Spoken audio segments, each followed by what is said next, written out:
Tenemos ahora en esta parte de nuestro programa como invitado a Jorge Roy. Él es miembro del Consejo de Administración de la Organización Internacional de Trabajadores, OIT, fue presidente de Fede Cámaras y lo saludamos. Jorge, bienvenido, buenas tardes. Muchísimas gracias, Maripili, por este contacto y muy buenas tardes para ti y para tus oyentes. Encantada de conversar contigo. Jorge, la pregunta más polémica en este momento en las redes sociales es o la afirmación quizás más polémica en este momento en las redes sociales es que Venezuela se está arreglando. Entonces hay una gente que dice que sí, que Venezuela se está arreglando, que hay conciertos, que la gente está saliendo, que la gente está activándose, y hay otra gente que dice que no se ha arreglado, que la cosa está horrible, que no se puede arreglar porque cuatro o cinco personas estén en restaurantes en las Mercedes. Tú como Ujú. empresario y como persona que has tenido posiciones de liderazgo en el sector empresarial, ¿cómo lo ves? Sí, como tú dices, esa es la gran pregunta y yo voy a ir primero a lo pragmático y después a la vida real. Lo pragmático es que sí, los números están mejorando y eso no lo puede evitar nadie. O sea, teníamos una inflación de 1.000.000, hoy tenemos una de 100.000, que eso no es como para tirar cohetes, pero estamos bastante mejor y eso nadie lo puede dudar. Teníamos un control de cambio, que nadie podía cambiar un dólar sin que estuvieras todas las lupas metidas en tuyas. Hoy en día todo el mundo cobra en dólares, vende en dólares, lo cual da una libertad de mercado. Tenemos una caída durante casi 4 años del Producto Interno Bruto. El año pasado crecimos un poquito y este año debemos creer. O sea, hay unos indicadores macroeconómicos, Maripili, con los cuales tú no puedes discutir. O sea, eso es una realidad. Venezuela tiene mejores indicadores económicos. ¿Eso significa que la gente vive mejor? Ahí es donde empieza la discusión. Cuando Chávez dio el golpe de Estado, el país tenía 10% de crecimiento del PIB. O sea, estábamos entre las economías que más crecíamos y la gente sentía que eso no estaba bien repartido, que la distribución de la riqueza no era equitativa, que no llegaba a todos los niveles y por eso pues hubo esas conmociones sociales. Yo tengo la impresión de que algo parecido a eso está pasando. Digo parecido porque sí, tenemos mejores indicadores económicos, pero yo siento que hay dos realidades en un país que cada día está peor, donde la brecha es mucho más diferente, y un país que, gracias a las ventajas que tiene, o porque tiene ahorros, o porque puede producir en moneda dura, o porque ha sabido desenvolverse en estas circunstancias, está viviendo una mejor etapa. Entonces creo que hay dos Venezuelas, una es Caracas también, otra es el resto del país, que vive bastante peor que Caracas, y tenemos esa dicotomía con la cual tenemos que vivir un tiempo, porque lo que es cierto es que hay más oportunidades, hay un poco mejor ambiente y hay una mejor percepción para la ciudad, como lo demuestran todas las encuestas de todos los ciudadanos que creen que estamos mejorando poco a poco. Ahora, esta mejoría que tú dices que se ve reflejada en los números, más allá de que esté limitada a ciertos sectores o a ciertos grupos sociales, Uh-huh. quería tu comentario respecto a cuál tú crees que sea el origen de esta mejoría. ¿Es solamente un tema de que han aumentado los precios del petróleo? Porque pareciera que ese tema, aunque siempre ha sido muy influyente en Venezuela, no necesariamente ahorita estaría directamente relacionado porque la producción petrolera venezolana no logra crecer, pues. Así es. Pero hay quienes dicen que sí, que está influyendo. Hay otras personas que dicen que se debe más a la iniciativa privada, al hecho de que como que la gente dijo, mira, ya me obstiné del tema político, yo corro, me encaramo, si yo no me pongo las pilas y hago un emprendimiento o veo cómo me resuelvo, nadie me va a venir a resolver mis problemas y el venezolano como que, por lo menos los venezolanos que estamos en Venezuela, como que se Uh-huh. produjo un agotamiento y dijeron, bueno, ya, que los políticos hagan lo que les dé la gana, yo voy a producir. No sé cómo lo Uh-huh. ves tú. Pues muy parecido a como lo estás viendo tú. Yo creo que es una combinación de varias cosas, ¿no? Primero, la noticia que no son tan buenas es que estamos tan mal que cualquier mejoría se va a notar. O sea, ya estábamos en el último sótano y bueno, acabamos de subir del sótano 35 al sótano 32. Entonces, por supuesto que la mejoría se nota. Y la mejoría es fundamentalmente por esos dos aspectos que tú señalaste. Primero, hay una mayor libertad para el sector empresarial. El sector empresarial privado antes tenía muy poca dependencia en cuanto a la inversión que tiene en el Producto Interno Bruto, porque el incluiría de alguna manera, oye, todas las actividades, el estado hotelero, el estado petrolero, todas las actividades de alguna manera estaban regidas por el Estado venezolano. Hoy en día ese capitalismo Estado se está revirtiendo, todavía sigue siendo muy poderoso, pero hoy hay una inversión privada importante que está empezando a funcionar, que es la que hace que las divisas circulen en la economía. El gobierno no inyecta, sino las divisas que inyecta cada semana para mantener el tipo de cambio, pero el resto de las divisas las está metiendo el sector privado. Y también hay que reconocer que sí, los precios petroleros han mejorado. No con eso significa que estemos mucho mejor, porque estamos perdiendo, como tú bien señalas, una gran oportunidad de haber producido más petróleo y tener en estos momentos lo mejor que puede tener un país petrolero, que son buenos precios y buenas producciones. Nosotros tenemos un bajo nivel de producción todavía, pero estamos aprovechando unos altos precios, y en líneas generales hay una mayor recaudación fiscal también. Entonces yo creo que, bueno, esas políticas económicas han hecho que circule más dinero por las calles y que la gente pues sienta la sensación de que las cosas están mejorando. Así que no es un solo factor, Maripili, creo que son la combinación de varios de ellos. Ahora, quería también entonces tu comentario sobre el tema político, porque la situación económica, especialmente en Venezuela, siempre está muy directamente vinculada con el tema político. Y bueno, tú has sido una persona que has estado siempre muy vinculado a esto, a la parte política. Y yo no sé cómo tú lo ves. La oposición siempre ha tenido dificultades, en los últimos años siempre ha tenido dificultades, pero yo creo que en los últimos 20 años la oposición está ahorita peor que jamás. No sé cómo lo ves tú. Sí, fíjate que lo que tú señalas, que estamos íntimamente ligados el sector económico al sector político, eso es absolutamente cierto. Pero siento que en estos momentos también pasa un poco lo que tú comentaste, la gente se agotó de la vida política y bueno, no sé lo que van a hacer los políticos, pero yo me tengo que dedicar, me quedé en Venezuela, tengo que producir, invertir en mi poco dinerito, pero me meto en esto, empiezo a traer un poco el dinero que tenía afuera para apostarlo al país.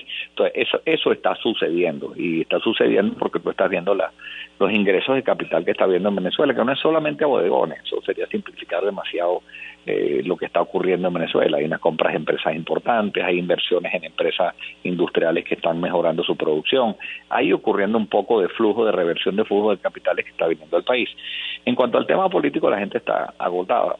No hay en los próximos 2 años una percepción de que vaya a haber un cambio político en el país, y en 2 años veremos, pero los próximos 2 años son desiertos políticos, María. No hay elecciones, no hay sino reagruparse la oposición si es que puede, el gobierno tratar de consolidarse si es que puede también en materia económica y política, y tenemos una lucha entre ellos, pero el resto de la población venezolana no se le resuelven sus problemas y está tratando de esperar de que venga una mejor oportunidad que pudiera ser en el 2024 si empiezan a suceder las cosas que tendrían que suceder, como una reorganización del sector político de oposición, y bueno, y que el gobierno permita que haya una mayor participación en cuanto a unas elecciones que sean medianamente transparentes, donde ellos sientan también que la pueden ganar, de manera que el que pierda no pierda todo.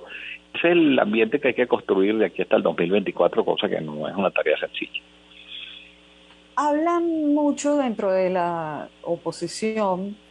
Bueno, están ahorita con el tema de que se hacen primarias, que si no hacen primarias, que si las encuestas, que si cómo van a escoger un candidato único, que si lo escogen que no va a ser único, que si pueden participar todos, que si no pueden participar todos, que si participan los alacranes, los perros, los gatos, los pericos, que no sé qué, toda esta historia dramática. Y en vista de que las últimas encuestas que uno ha revisado, que han aparecido, estudios de los liderazgos, demuestran que en la oposición no hay un líder que pase ni siquiera del 7%, o sea, no hay un liderazgo así que alguien pueda decir, bueno, es que fulanito de tal o el otro.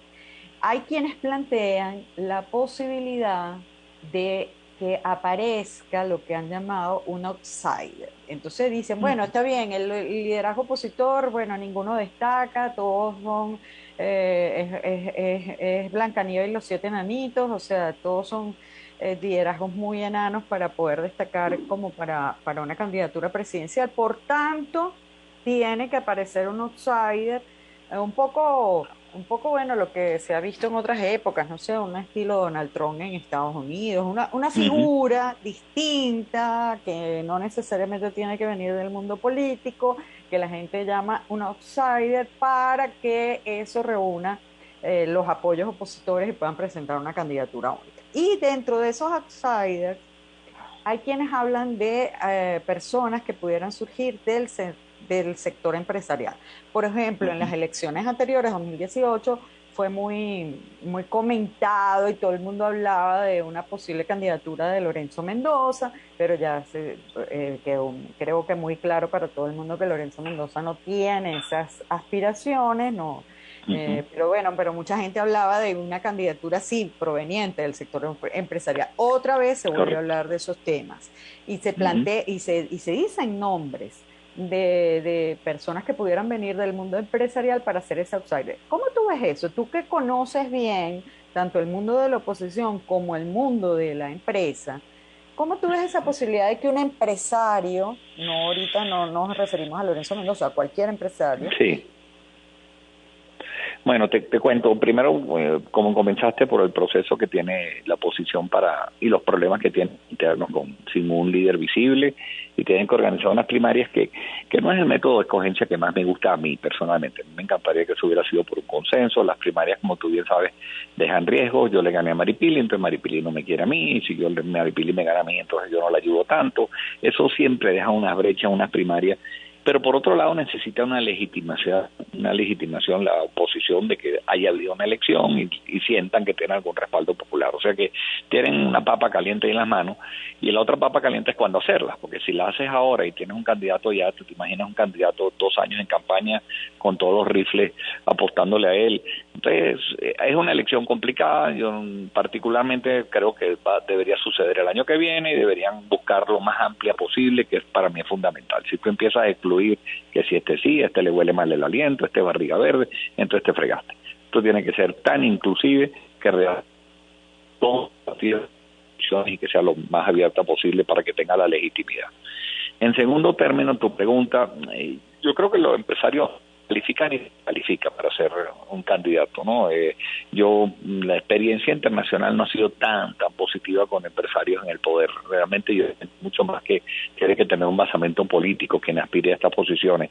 No sirve ser un gran jefe, una maravilla funcionando tus empresas y dando instrucciones, pero entender lo que es la política allá abajo, esa que tú y yo hemos pasado, donde lo que es una sociedad, cómo conciliar, no todo el mundo tiene esas facultades. Si las tiene y además es empresario, bienvenido sea. Pero yo no califico automáticamente un empresario y ni lo descalifico por serlo. Me parece que tiene que tener una alta sensibilidad social, política, conocer bien lo que pasa en el país, mucho más allá de ser un exitoso empresario. Y en este momento yo sí creo que venga o un outsider, que puede ser, como tú señalas, fuera del ambiente político tradicional, o un insider, que es alguien nacional que no sea tan conocido. Hay unos jóvenes que, mientras tú y yo estamos ahorita conversando, están en un barrio metidos trabajando y poca gente lo que están haciendo, un trabajo político de verdad de base, que empiezan que se a conocer porque tienen que empezar a estar posicionados en la imagen pública, como Patiño, Chola, que son chamos como cara fresca, que pudieran, también aspirar a posiciones políticas mucho más perdón, ¿a importantes de quiénes las que tienen si nombraste? los Porque dejan. perdí cuando estabas diciendo esos nombres, ¿no se escuchó bien? Perdón, no, vi algunas referencias, como por ejemplo un Patiño o la funcionarios de base que están metidos en el barrio todo el día, que están haciendo no de Twitter y no de redes sociales, sino de con la gente. Entonces, son una reserva para este país, que a lo mejor están jojotos todavía, pero que ustedes hacen madurar como más rápido, ¿no? Entonces, puede haber un outsider que sea una cara desconocida, pero también podría ser un insider que sea un político que no sea tan conocido. Por ejemplo, Guaidó, cuando accedió a su proclamación, nadie sabía quién era, y en 3 meses se convirtió en una figura de 65%. Entonces, hay que estar en el momento correcto a la hora correcta. Bueno, si el ejemplo es Guaidó, mejor es malo conocido que bueno por conocer, te voy a decir. No, O te lo sea, mencioné porque era un absoluto desconocido cuando llegó, ¿no? Y llegó a despertar una Y esperanza en este país. desgraciadamente ahora sí lo conocemos. Desgraciadamente ahora sí conocemos Ahora creo que no ha quién sido es muy ese exitoso señor. su quehacer político, y eso te demuestra un poco que tienes que tener más formación y haber pasado. Ha cometido muchos errores, quizás que no son de él, sino son de su propio partido y de la gente que lo dirige. Pero lo que te lo quise poner como ejemplo es que las figuras surgen introspectivamente, después pueden ser malas o buenas. Mira lo que está pasando en Colombia. El candidato que está empatando casi a Petro era un absoluto, bueno, un desconocido, un alcalde de Bucaramanga que no tenía ese posicionamiento político, y de repente surgió en medio de la crisis y está en este momento punteando conjuntamente con Petro las encuestas. Los líderes salen de los momentos, y yo tengo la esperanza en que todos los años puedan surgir caras nuevas. A mí lo que me preocupa de que estén planteando o de que algunas personas se estén planteando la posibilidad de caras nuevas, sobre todo cuando son muy jóvenes, es Ujú. que, bueno, aquí en Venezuela ya hemos visto desgraciadamente varias experiencias de esos, entre comillas, liderazgos jóvenes, y los pongo entre comillas porque pueden ser jóvenes de edad, pero son absolutamente Viejo. viejos de mentalidad. Sí, ¿Entiendes? sí, sí. Porque se dejan manipular o sea, simplemente responden a las estructuras del viejo liderazgo político que está Es demasiado correcto, amañado, ¿no? Entonces, es correcto. la verdad es que, y bueno, y peor todavía, porque entonces es así como que mono con hojilla, pues porque le das poder a una persona que luego no lo sabe manejar. No lo sabe manejar no solamente desde el punto de vista político, sino sobre todo desde el punto de vista psicológico. O sea, para manejar el poder hay que tener fortaleza psicológica, hay que tener Sí, fortaleza espiritual, hay que tener totalmente. formación política. El poder es una cosa peligrosísima. Yo siempre he dicho toda mi vida que si hay algo a lo que yo le tengo miedo y respeto es al poder. Al poder uno no puede Eh, entrar así a la loca, sin prevención. Es como cuando el mar está picado. Mira, hermano, si usted no sabe nadar, no se meta al mar. Es más, si usted sabe nadar, el que de verdad sabe nadar no se mete al mar picado. Los pescadores, cuando el mar está picado, no se meten. Porque respetan al mar. Entonces, el poder es igualito que un mar picado. Tú no te puedes meter a la loca, no puedes, porque tú de crees que acuerdo vas a salir contigo, incólume y de creo que ahí. tú y yo, Maripili, hemos visto bastantes amigos nuestros de cómo eran y cómo cambiaron con el poder. Bastantes amigos Sí, comunes que amigos tenemos. y no tan amigos también. Y no, No, es que de verdad la pero, gente cree que la gente busca por el poder, y el poder hay que respetarlo demasiado. Mira, hay que tener demasiada fortaleza espiritual, psicológica, emocional. Hay que de verdad ser muy íntegro desde el punto de vista de yo la le tengo mucho personalidad. respeto, al igual que tú. Le tengo muchísimo respeto Claro, al poder, y cada vez que me para entrar al preguntan, poder y que no te afecte. digo lo mismo que tú. Ayer puse un tuit, por cierto, Maripili, que tiene que ver con el poder. Un estudio específico, doctor Owen, que dice la permanencia en el poder, sobre todo lo que llama el síndrome, la enfermedad del poder, lo que produce de verdad disfunciones cerebrales. No, el poder es una cosa muy Es la peligrosa. realidad, y te equivocas, actúas con dientes de tu ego nada más, que debes escuchar. Como tú, le tengo muchísimo respeto, y bueno, hay que tenerlo donde es. Y entonces confío contigo que en este momento no se ve una cara, pero tenemos un par de años y esto va a surgir, aunque nos guste a ti o no nos guste a mí. Yo estoy de acuerdo contigo que hay que tener mucho cuidado con lo que nos viene, que no estoy, solamente la juventud no es un atributo para aspirar a posiciones. Creo que tienen que tener formación política, pero eso nos da la pregunta, Maripili, que te la traspaso a ti: ¿qué viene primero, el huevo o la gallina? O sea, ¿qué hacemos primero? Tener un programa en lo cual la oposición pueda mostrar cuál es la ruta, en lo cual está visualizando el país que viene, y después viene el líder, o viene primero el líder y te impulsa ese gobierno. Esa Bueno, pregunta, para mí creo esa que pregunta siempre ha estado muy clara. Para mí siempre es uh-huh. primero la política y después el nombre. Si se Entonces tiene yo clara creo que la esa es la oposición. política, La después oposición el tiene que nombre hacerse esa aparece. pregunta. ¿Ah? Yo creo que la ¿Perdón? oposición se tiene que hacer esa pregunta que tú y yo nos estamos haciendo. Claro. Si es preferible tener un dibujo y la cara es menos importante que el dibujo. Entonces ahí la cara empieza a ser menos importante que un liderazgo ahora que te impulsa un programa de gobierno. Yo creo que esa pregunta se la tiene que hacer la oposición. Cariño, pero el problema es que ahorita la oposición no tiene ni programa ni nombre, o sea, no tienen ninguna de las dos. Bueno, pero están en el momento de tomar alguna decisión, o una u otra. Es precisamente porque no tienen nada, es que vale la pena que se lo piensen. Ya. Bueno, te agradezco mucho. Como No, siempre, vale, a Jorge, ti que hayas siempre estado con un nosotros, placer muy conversar interesante. contigo siempre. Gracias. Amigo Un Jorge abrazo. Roy, con quien estábamos conversando.